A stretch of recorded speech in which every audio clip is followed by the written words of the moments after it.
Пішуць, што на вігілійным стале Адама Міцкевіча ўжо ў эміграцыі ў Парыжы не было ніводнай чужой стравы, толькі тое, што некалі было ў Наваградку. Яго дачка Марына ўзгадывала, як пад калядай прыходзіла адна польская габрэйка гатаваць шчупака па-жыдоўску. А на Вялікдзень мацу. Міцкевіч нават казаў, што няма ў свеце нічога смачнейшага за наваградскія габрэйскія абаранкі. І вы можете запытацца, што? Польска, літоўска, беларускі класік, а тут маца, шчупак па-жыдоўску. Але не спяшайцеся з высновамі пра дзіўныя густы Міцкевіча, бо ён такі не адзіны. З вами Катерина Ваданосова ў серыі перадач «Трызуб і пагоня». І сёння мы пагаворым пра габрэйскую кухню ў нашых краях. Але не толькі пра яе, бо кішка, бабка, селядзец, абаранкі, зуброка – гэта тое, што было інтэграцыйным фактарам паміж нацыямі, саслоўямі і нават кантынентамі. Калі вы палічыце гэтае відэа цікавым, смачным, натхняльным, то мы вельмі чакаем на вашыя падабайкі і падпіску на наш канал. Загадзя дзякую. З чым у вас асацыюецца габрэйская кухня? Напішыце, калі ласка, ў каментарах, калі ў вас ёсць нейкія настальгіі ці ўспаміны, але, можа быць, адным з успамінаў будзе фаршыраваная рыба, гефілтэ фіш.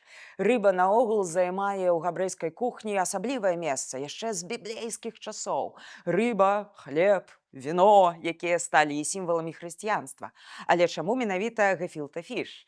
Бо падавалі яе на шабат, калі працаваць было забаронена, а ўсе справы з фаршыроўкай можна зрабіць загадзя, а рыба і халодная будзе смачная. А таксама гэта і пра эканомію. Самыя бедныя людзі маглі купляць у краме толькі хрыбетнік і скуру для формы, а далей ужо справа тэхнікі, бо фаршыравалі гароднінай, молатай мацой, прыўкрашвалі чырвонымі такімі зорачкамі марковачкі.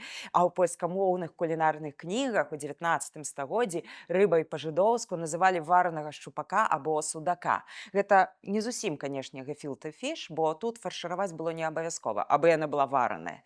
Цікава, што па спосабе прыгатавання фаршыраванай рыбы вызначаюць мяжу паміж габрэямі-літвакамі, што жылі ў нас ды на Літве, і хасідамі-галічанамі, гэта Польшча і Украіна. Літвакі гатавалі больш сціпла, але каб атрымлівалася так салёненька-востранька.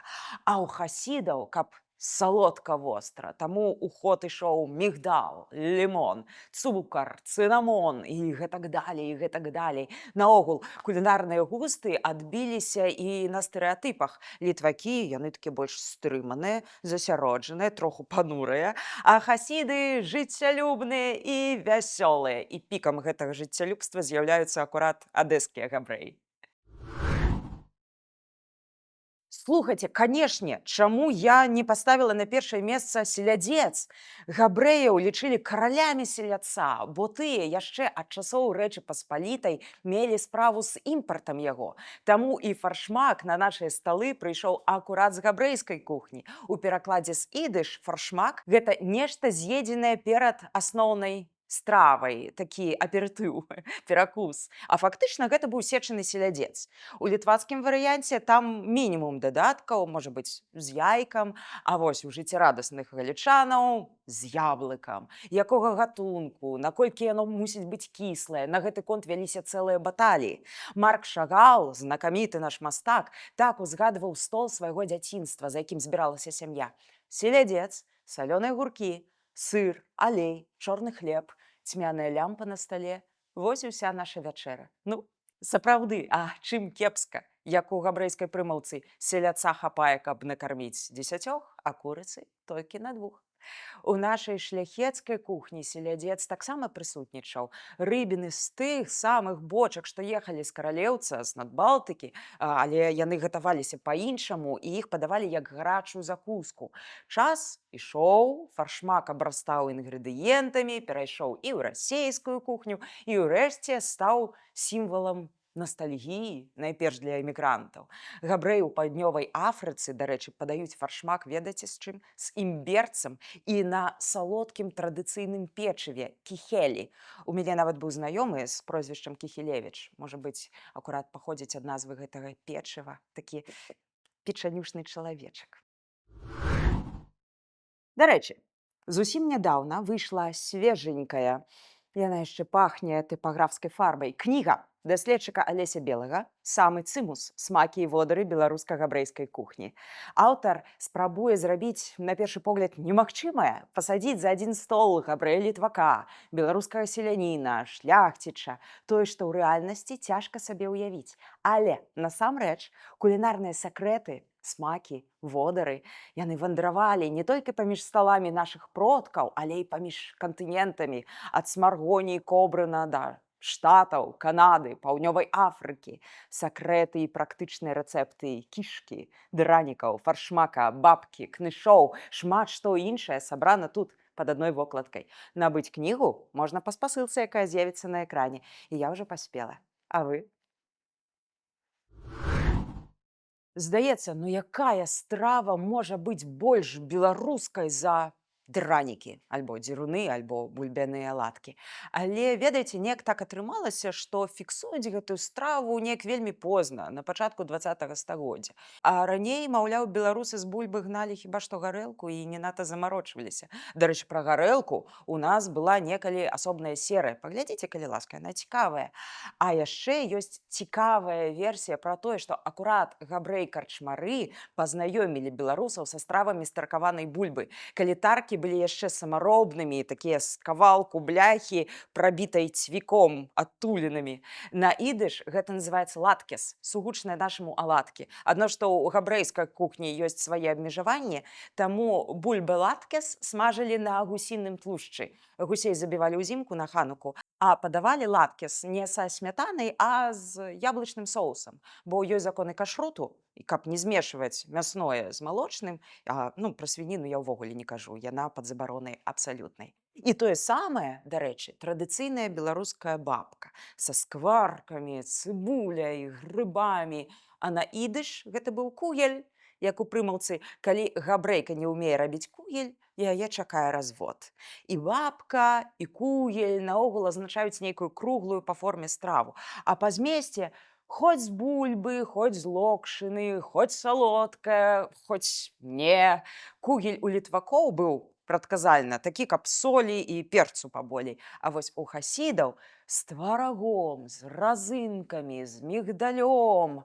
А менавіта бульбяны габрэйскі кугель адрозніваўся ад беларускага тым, што замест свініны там было мяса курыцы, качкі ці гусі. А можна было і з чарнаслівам яго зрабіць у дадатак. У «Зальманцах» Мойшы Кульбака, рамане пра пакаленні менскіх габрэяў, ёсць і такое апісанне. Найважнейшае абсталяванне для зальманскага двара – гэта ўсё ж тарка. Дзякуючы тарцы з'явіліся знакамітыя зальманскія бабкі. А вось вам кныш. Не падумайце, я на вас не сваруся, не, гэта назва стравы. Здаецца, гэта нашае спрадвечнае. Русь пячэ кнышы памерлым. Гэта ў польскага паэта 18 стагоддзя Вацлава Патоўскага пра звычай сваякоў частаваць кнышамі тых, хто адчувае на хаўтурах на дзень памінання продкаў. Страва гэта была магічнай, бо кнышы маглі быць і загаворанымі, напрыклад, для каханых хлопцаў.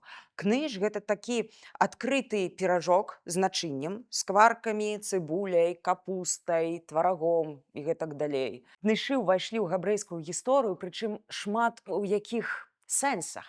На жаргоне кнышом маглі назваць, жаночы орган кіравання светам. А вось ужо ў прыказках казалі, нехта кагосьці пабіў кнышом. Гэта значыць, пачаставаў замест таго, каб сварыцца далей. Добра, кнышы рабілі і беларусы, і украінцы, і габрэі, але неверагодную кар'еру гэты піражок зрабіў, па-першае, у буфеце гістарычнага факультэта, дзе я вучылася, там ён называўся «Смажанка», а па-другое, у Амерыцы. Бо праз габрэяў-эмігрантаў ён стаў знакавым фастфудам. Кнышамі гандлявалі з вазкоў на колах на шумлівых вуліцах таго ж Нью-Йорку. Вулічныя кнышы, кажуць, былі улюбёнай стравай Фрэнсіса Скотта Фіджэральда, аўтара «Вялікага Гэтсбі». Паміж гандлярамі былі сапраўдныя войны, а слова «кнайшэс» цвёрда ўвайшло ў нью-йоркскі жаргон і без таго поўны розных ідышызмаў. Вельмі падобную кар'еру за акіянам зрабіў Бэйгл. Не, гэта не прозвішча нейкага акцёра ці навукоўца, але гэта проста пасечаны ўздоўж абаранак, а ўсярэдзіне там усялякае смакоце. А гэта сябры і радня нашага абаранка. Больш за 100 год таму вазы, поўныя абаранкаў, ехалі ад Смургоняў да Вільні на торг. Абаранкі рабілі паўсюдна на Віцебшчыне, у іншых мясцінах таксама. І з вялікай верагоднасцю да нас яны найперш прыйшлі з Кракава. Толькі ў польскім прачытанні яны называюцца обважанак, то бок абаранкі перад выпяканнем абворвалі ў кіпні. А ў нас гэтае «в» згубілася, і таму стаў абаранак. А вось слова «бейгл» ад «биген», то бок выгінаць, каб ён быў кругленькі такі. Калі з'еш бейгл, у кішэні застанецца дзірка. Так казалі. Або лежачы на печы бейгл не атрымаеш. Ну, я пагаджуся з гэтым. У ЗША з'явіліся нью-йоркскія, монрэальскія бейглы. Зараз бейглы можна пакаштаваць і ў Вільні, і ў Беластоку. Спадзяюся, што калі-небудзь я змагу іх пакаштаваць у сваім родным Мінску, калі вярнуся. Ну і на заканчэнне. У чым цымус, брат? Гэты выраз знакаміты, самы цымус, стаў сінонімам самага смачнага ці самага важнага.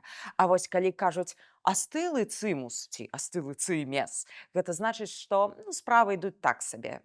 Гэта насамрэч страва, якая гатуецца не каб наесціся, а для радасці, для шчасця.